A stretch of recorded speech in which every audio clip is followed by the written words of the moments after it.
嗨，大家好，我是躺平叔。今天是2025年6月12号。这一期我们继续聊聊俄罗斯入侵乌克兰，看看乌克兰战场上也有什么变化。今天是俄罗斯侵略乌克兰的第1205天，也是乌军进入库尔斯克的第311天。根据乌克兰方面的说法前线总共记录了174次战斗。这几天在苏梅边境线上，由俄军第76、第98空降师、第20集团军第3摩步师、太平洋舰队810海步旅等组成的突击机群继续向苏梅蚕食性推进。目前距苏梅市不足20公里，乌军采取接触性撤退战术，用这个集束弹药打击俄军，不断的削弱俄军进攻动能。托列茨克前线，俄军一直在猛烈攻击位于西部莫斯科圣马特罗纳矿场，遭到了顽强的阻击。目前激烈的战斗仍在继续。扎波罗热前线，梅利托波尔一带突发大火，当地的军工厂被点燃，该厂专门从事与军事相关的制造业，比如精密钢铸件和高压铝铸造等。之前曾是乌克兰的重要企业，后来被俄军占据，现在遭遇大规模的火灾，不排除是乌军发动了攻击。赫尔松前线，乌军袭击了一辆载有俄军军用火车，一次就摧毁了13辆坦克和100多件装甲和汽车设备。第14独立团操作员使用弹簧刀600游弋飞弹摧毁了俄防空系统。根据乌克兰方面的消息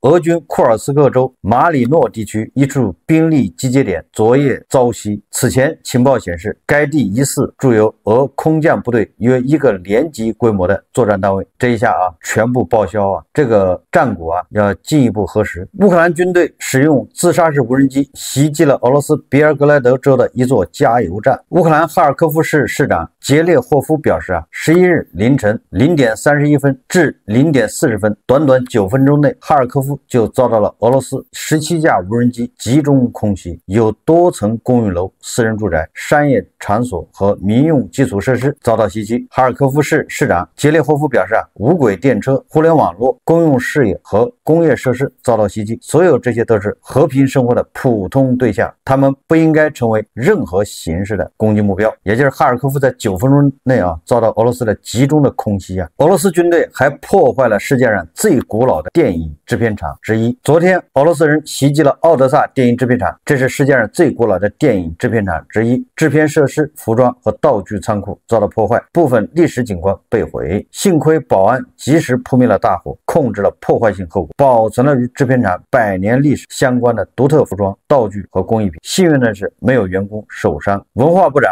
谈到了6月10号俄罗斯无人机袭击奥德萨造成的后果，不仅拍摄亚历山大多夫任科电影的奥德萨电影制片厂场馆被毁，而且拍摄这部电影所需的所有场景、所有服装、所有工艺品也被毁。这个俄罗斯人轰炸乌克兰是打哪儿指哪儿，凡炸中的都是军事目标。乌克兰总统6月10号通过视频对乌克兰人民发表讲话。泽连斯基说今天是个交换的日子，我们带回了一些受伤的人员，其中一些伤势非常严重，他们来自国防军的不同部门，都需要紧急医疗救治，我们一定会提供一切支持。我们期待交换行动能够继续下去，届时将会立即发布公告，一定会的。我们的任务是找到所有被俄罗斯囚禁的我们的人，并将他们全部释放。感谢所有帮助我们的人，我们还要感谢所有政界人士、社会领袖、每一位媒体人士，所有传播俄罗斯袭击我们城市和村庄信息的人。至关重要的是，我们不能对俄罗斯的升级行动保持沉默，而且很明显，局势在升级。几个月来，俄罗斯一直在不断增加袭击武器的数量，这是一个持续的趋势。这意味着莫斯科不惧怕世界上任何人，包括那些呼吁停止杀戮、进行有意义的谈判以结束战争的人。普京想要继续杀戮，并正在利用这一事实，他没有得到强有力的回应，他们没有听取华盛顿的建议，这对世界、对每一个人都意义重大。这是泽连斯基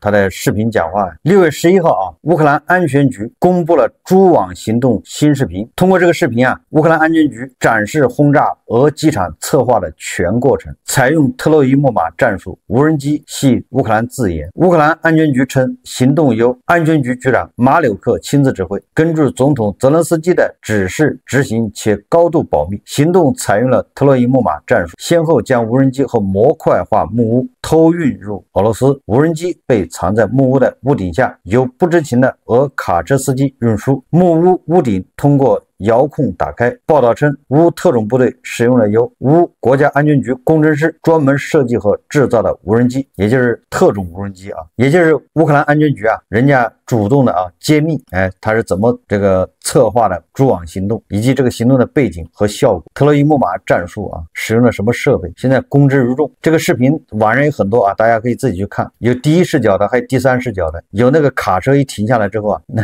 车顶那个棚子自动打开，然后无人机就飞出来了。俄罗斯方面不承认也没用，这个俄罗斯国防部的这个发的战报经常是没图没真相，很少有视频，或者视频都是拼接什么的。而乌克兰人人家公布的战果那都是有视频，经得起检验。乌克兰发动的这个蛛网行动对美西方的影响现在还在继续，尤其对俄罗斯的影响还在进一步发挥它的作用。华尔街日报报道蛛网行动让北约盟友兴奋不已，他们正在研究乌克兰使用的创新技术，包括使用人工智能引导无人机攻击目标，透过同时袭击相距数千里的目标。俄罗斯的优势广阔的变成了弱点。以前特种部队可能会乘坐小型潜艇靠近桥梁并安置炸药，现在无人机可以完成所有这些任务。所有武装部队都在学习这个榜样，也就是这个乌克兰人发动的蛛网行动让西方这个大开眼界，大大的鼓舞了他们的这个士气觉得乌克兰人还可以这么做，也可以成功。一向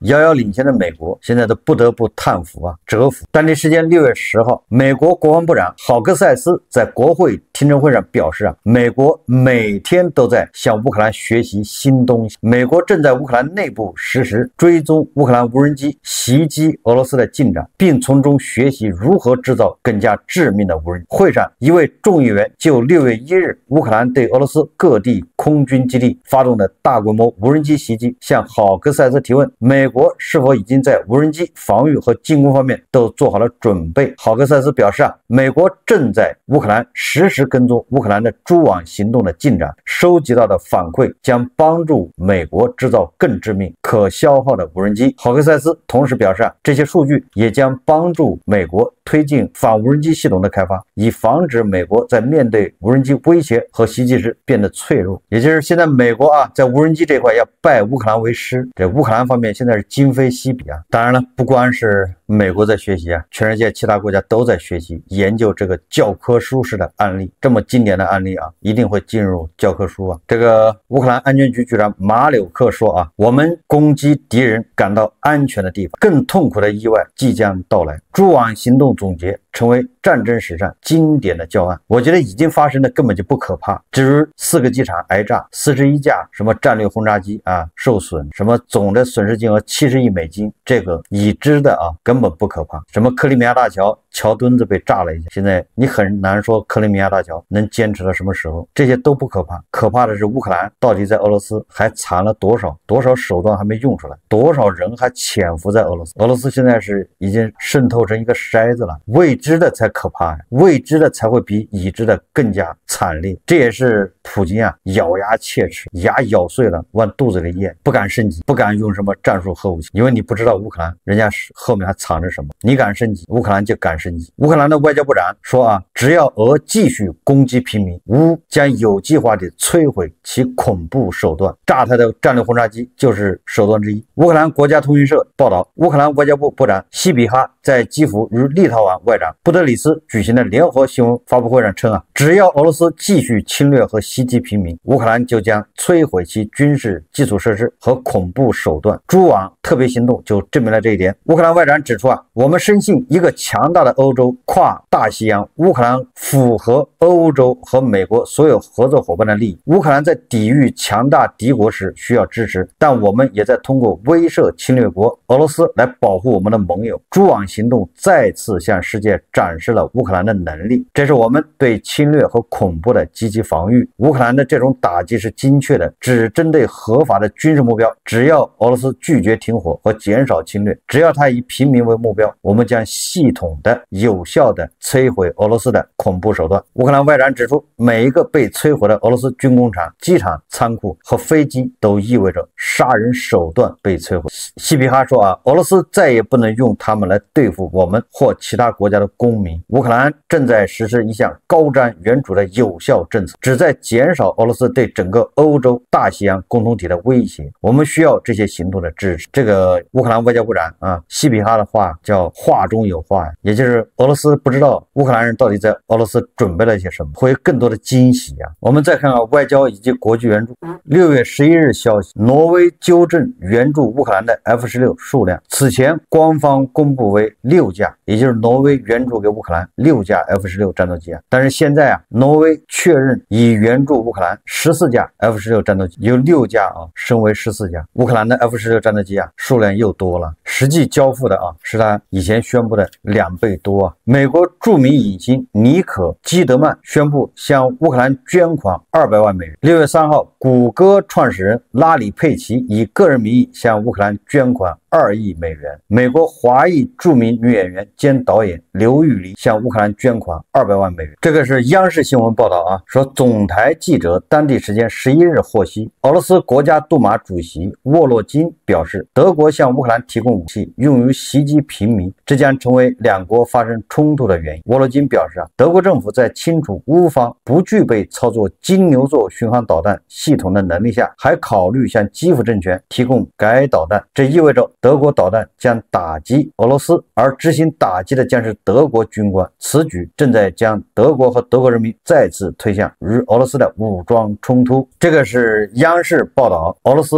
国家杜马主席沃洛金的话，也就是俄罗斯人为什么这么紧张德国向乌克兰提供金牛座呢？好像德国最近已经不再说金牛座的事情了，甚至德国有关官员还出来说德国不打算向乌克兰提供这个金牛座。莫尔茨本人也说，现在没有讨论向乌克兰援助金牛座的事。为什么俄罗斯人这么一惊一乍的，这么紧张，高度紧张？这个我不能不说德国趁着这个俄乌战争德国获得了一个非常大的一个机会。他以前想这么做都没有机会对吧？一来欧洲不允许，德国他还是个戴罪之身呢；二来美国也不允许。现在你看特朗普他已经不管欧洲，俄乌战争他想抽身，然后欧洲你们自己防御，你们自己掏钱，别想占美国便宜因为特朗普这个政策那德国就名正言顺自己保护自己。那再加上你美国不管乌克兰，德国完全有理由支援乌克兰。这两件事就把德国的身上的枷锁是不是无形中给它去掉了？德国这个时候不出头，欧洲还指望谁出头呢？以往德国要发展军工，那欧洲第一个反对。那现在呢，都指望着德国，对吧？你赶紧生产炮弹、导弹、坦克，你赶紧支持乌克兰。德国的军工、德国的技术，大家都知道，德国的资金。所以德国如果真的要，对吧？这个卸掉枷锁，发展军工，你说俄罗斯受得了吗？所以德国就好比是一个猛兽从笼子里面放出来了。二战呢，那是由美国，对吧？有很多国家帮助苏联才打败了德国，盟国一起，对吧？并不是俄罗斯自己，不是苏联自己打败的。现在形势以俄罗斯的国力跟德国去拼，那基本上没有胜算核武器德国他这要搞，这半年就能搞出来，对他不是事什么军工技术，对吧？给他点时间，他马上就能量产。德国的制造业那也是分门别类，门类齐传，人家什么都有。所以我想这个恐怕就是俄罗斯人忌惮德国的一个主要原因，对吧？俄罗斯人不针对法国，也不针对英国，他就针对德国，恐怕还是害怕。德国联邦情报局局长卡尔表示他说大多数俄罗斯人支持普京及其在乌克兰的战争。卡尔表示，西方曾经将这场战争视为普京的战争，但现在他已获得公众的广泛支持。他指出，克里姆林宫宣传的控制是一个主要原因，并补充说没有足够强大的反对派来挑战普京的方向。也这个德国情报局局长卡尔的意思就是，俄罗斯跟德国之间的冲突难以避免，这俄罗斯人都好战。普京侵略乌克兰不是普京一个人的愿望，而是俄罗斯大部分人的支持，也就是晚下打遍欧洲都有可能。所以德国不如早做准备这个北约秘书长警告成员国，不涨军费就去学俄语，对吧？我记得这个立陶宛的外长也这么说吧，很多人都这么说不涨军费你就准备去学俄语吧，不帮乌克兰也准备学俄语。结果英国国防参谋长啊用俄语回应，说针对北约秘书长吕特对成员国发出不增加军费开支就去学俄语的警告，英国国防参谋长托尼·拉达金当地时间10日用俄语做了回应。报道称，拉达金在议会下院一场会议上被要求就吕特的言论发表评论，但被问及是否同意吕特的观点时，拉达金用俄语回答不，用俄语说的不啊。但拉达金同时对吕特的世界正在发生变化的观点表示赞同。我想这个英国的国防部长他的意思是他不想学俄语。根据路透社最新报道，塞尔维亚总统武西奇于当地时间周三，就是11号前往乌克兰城市奥德萨参加乌克兰东南欧峰会。同样报道相关消息的法新社称，这是武西奇自俄乌冲突爆发以来首次访问乌克兰。报道称，武西奇办公室发布视频称，武西奇此次行程共1天。路透社还提到此前武西奇至少3次会见过乌克兰总统泽连斯基。这个自己的小兄弟武西奇没事跑到乌克兰去了，那这个地波老人能不能会生气呢？这个武西奇跟泽连斯基眉来眼去的，地波老人会不会吃醋呢？人心散了队伍越来越难带了。自己曾经的小兄弟现在都是脚踩2只船呢，随时要准备跳船。路透社消息美国国务院发言人说俄罗斯对乌克兰的城市的袭击必须立即停止。这是6月10号报道的我怎么感觉美国国务院的这个说法跟特朗普的说法好像不太一致这个卢比奥是不是不想干了？特朗普前几天还说由于这个乌克兰发动了蛛网行动，给了普京报复打击乌克兰的借口。那言下之意似乎这个普京轰炸乌克兰是合理的还击。特朗普并没有对此进行谴责要求普京不要这么做，不要报复，人家炸的是你的军事目标，没有滥炸，对吧？显然特朗普对普京那是睁一只眼闭一只眼，默许。但是这个卢比奥怎么蹬鼻子上脸，居然要求俄罗斯对乌克兰城市的袭击必须立即停止？看样子卢比奥也要重蹈马斯克的覆辙泽连斯基呼吁盟友最大限度的限制俄罗斯，尽一切可能将俄罗斯石油价格维持在他们无法承受的水平。乌克兰总统泽连斯基周二在全国讲话中呼吁盟国对俄罗斯实施更加严厉的制裁，重点打击其经济和石油产业，以迫使普京同意停火。此前俄罗斯对基辅军事设施发动了大规模导弹和无人机袭击。大家看视频Здатність Росії продовжувати війну дорівнює здатності продавати їхню нафту і обходити фінансові бар'єри. Саме тому треба максимально обмежувати російський танкерний флот, їхні технологічні можливості видобутку і переробки, а також робити все, щоб ціна російської нафти була нижче, ніж вони можуть витримати. Кожен з партнерів знає, який прайскеп потрібен. $30, не вище. Такий ціновий рівень означатиме реальний тиск на Росію. Вони мають бути змушені шукати миру. Інших мотивів там не розуміють. Я знаю, що партнери зараз обговорюють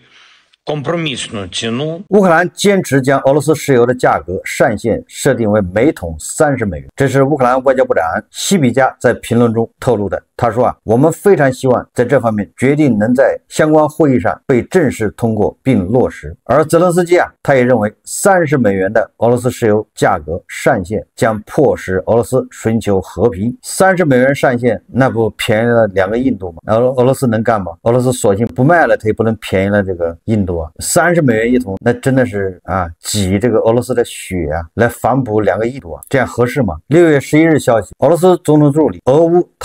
俄罗斯谈判小组组长梅金斯基表示乌克兰在解决冲突谈判中的立场及其不愿意妥协的态度，只会导致乌克兰遭受重大领土损失。他在接受《华尔街日报》采访时向乌克兰发出了警告。梅金斯基说我们想要和平，但如果乌克兰继续以其他国家的国家利益为导向，我们将被迫做出回应。梅金斯基强调，俄罗斯已做好长期对抗准备，并以与瑞典持续21年的北方战争为例。这个典型的就是强盗逻辑流氓言论。这个梅金斯基的意思是我们只抢这么多领土就完了，对吧？痛痛快快承认，如果你还要反抗的话，那我们就要多抢一点，毕竟抢劫是有成本的，我们是被迫的，我们已经做好了准备打持久战了，对吧？你早投降，双方早收益，对吧？你早承认了就好了，为什么要一直打下去？你看这就是流氓逻辑啊。问题是乌克兰没法让。根据民意调查啊，52%的乌克兰人反对任何领土让步，即使这会延长战争；10%的人愿意接受俄罗斯的和平计划，而82%的人坚决反对。所以说啊，只有打下去啊。连泽连斯基自己都说了啊，所有的和谈不涉及领土，就是领土问题没得谈，和谈指的是停火。最后我们再看条消息啊，这个大国的骗子啊，终于啊骗到国外去了，诈骗的对象是俄爹啊。以往咱们总说啊，这个怎么总是骗自己人，跑到国外也是骗自己人。这回不啊，我看有媒体报道啊，说这个俄爹啊遭遇这个大国的奸商，也就是诈骗犯。俄爹某公司啊向大国购买 FPV 无人机组件，钱付了啊，最后收到的货啊却是粘着电路板照片的木块，就是木头上面画着这个线路板的照片。这个可是气坏了俄爹，很有可能在拼多多、淘宝或者是电商平台上一看这照片，哎，挺漂亮，不错，跟商家一联系，来他2集装箱，结果发过来了，卖家秀那很漂亮，买家秀呢是木头上面画着线路板照片，那